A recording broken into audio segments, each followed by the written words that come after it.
नमस्कार. जय श्रीराम. मंडळी, जपान सरकारने नुकताच एक निर्णय जाहीर केला.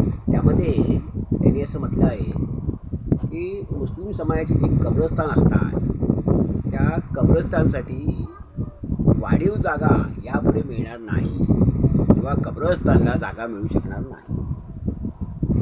तर हा त्यांचा जो मुद्दा आहे हा व्यावहारिक मुद्दा आहे की ह्याच्यामध्ये कुठेही धर्म किंवा आणखी कोणतीही गोष्ट आहेत आणायला नको.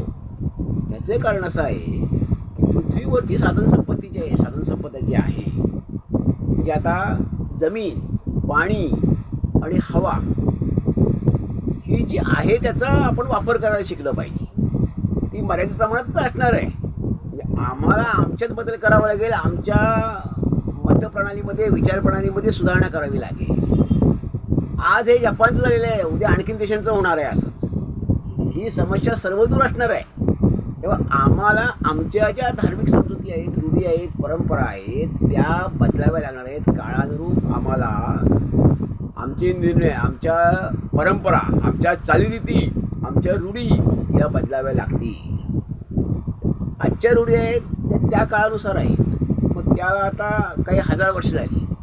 व हजारो वर्षापूर्वी, 1500 वर्षापूर्वी घेतलेले निर्णय, त्यावेळी घेतलेल्या भूमिका, चालीरीती, परंपरा, सुरू केलेल्या चालीरीती, परंपरा, रूढी आता तशा चालतील का? नाही. त्यावेळेचा काळ, त्यावेळेची परिस्थिती, त्यावेळेची जमीन उपलब्धता आणि आत्ताची उपलब्धता आहेत फरक आहे.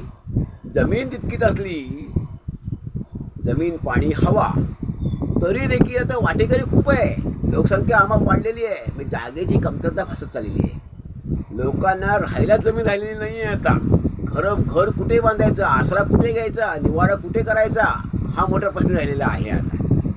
त्यामुळे मग अशा समस्या ज्या आहेत, बाकी गोष्टी ज्या असतील त्याबद्दल आपल्याला विचार करावा लागेल, तिथे तडजोड करावी लागेल, भूमिका, मतं आपली बदलावी लागतील.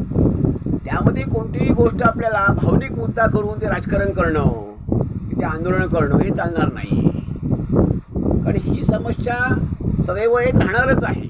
आता उदाहरणार्थ हे जेव्हा मुस्लिम धर्माची स्थापना झाली, इस्लामची, मोहम्मद पैगंबरांनी ती केली. ती प्रेषित मोहम्मद पैगंबर, प्रेषित होते ती. तर या प्रेषित मोहम्मद पैगंबरांनी जेव्हा स्थापना केली तो काळ वेगळा होता. ते 5वं 6वं शतक होतं. 1500 वर्षापूर्वीचा काळ वेगळा होता.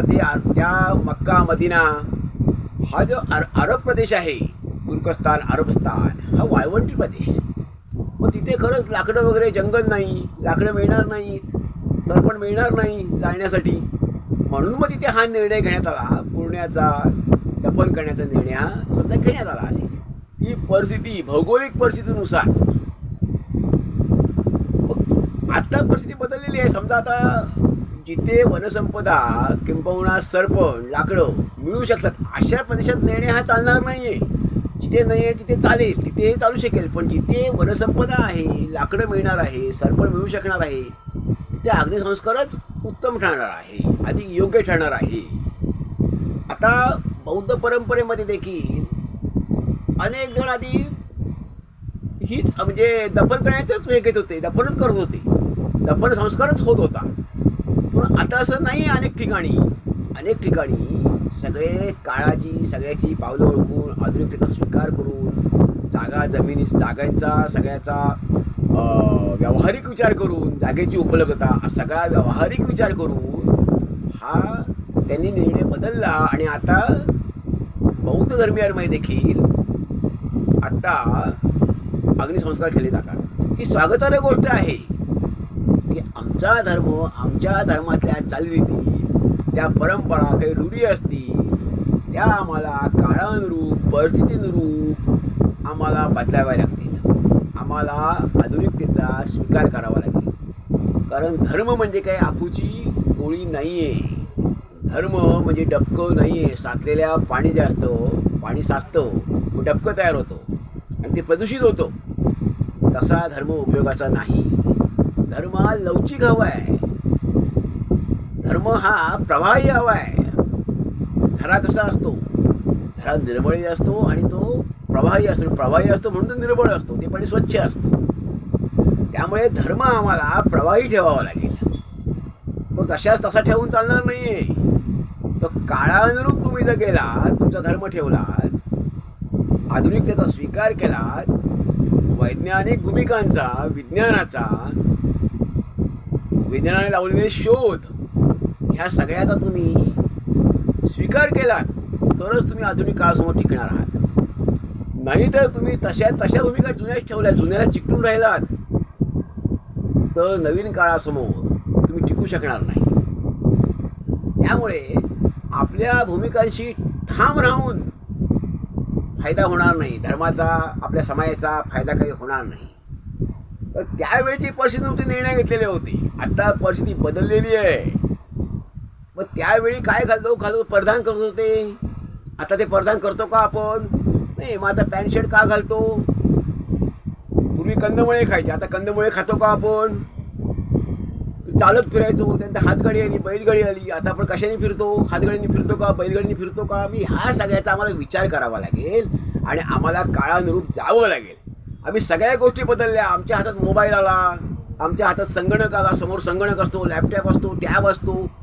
मग आम्ही आमच्या धर्माच्या निर्णयामध्ये बदल का करू नये? त्याचे आम्हाला फेरबदल करावा लागेल आणि आधुनिकतेचा स्वीकार करावा लागेल. त्यामुळे मुस्लिम समाज धरून येण्याचे विचार करण्याची गरज आहे की आता त्यांना ह्या सगळ्या गोष्टीवर विचार करावा लागेल की दफन करण्यापेक्षा अग्निसंस्कार जे केले ती परिस्थिती बघून, सरपणाची, जमिनीची उपलब्धता बघून, ते लाकडांची उपलब्धता बघून सगळा निर्णय घ्यावा लागेल. आणि खरं तर आपल्याला तुर्कस्तानी परिस्थिती राहिलेली आहे का? नाही राहिलेली तिथं पण परिस्थिती. तिथेही परिस्थिती बदल झालेला आहे. जिथे पर्याय नाही आहे तिथे ठीक आहे, पण जिथे पर्याय आहे त्या पर्यायांचा, जागेची, समजा सरपणाची उपलब्धता आहे आणि जागेची उपलब्धता नाही आहे, तिथे मात्र अग्निसंस्काराशिवाय पर्याय नाही आहे. याचे कारण जागेची उपलब्धता सगळे कमीच होणार आहे आता. याचे कारण असं आहे की आता मनुष्य लोकसंख्या खूप वाढत चाललेली आहे.